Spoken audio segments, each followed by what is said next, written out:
Daddy Kapitbahay, it's me, Era. So, ang luluto namin ngayon ay Max Fried Chicken.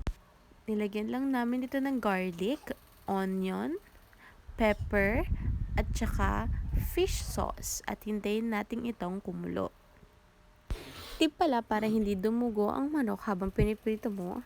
Habang pinapakuluan mo pa lang siya, tusok-tusukin mo na siya para lumabas na yung dugo. So, ayan na, malapit nang maluto. By the way, mag-ingat pala kayo habang nagpiprito ng manok, ha? Masakit kasi matalsikan ng mantika, eh. At ayun na nga, hindi pa ako nakapag-pictorial dun sa manok at kinain na nila. Ay, mga gutomers yan. Sobrang sarap daw kasi, lalo na merong sweet and chili sauce.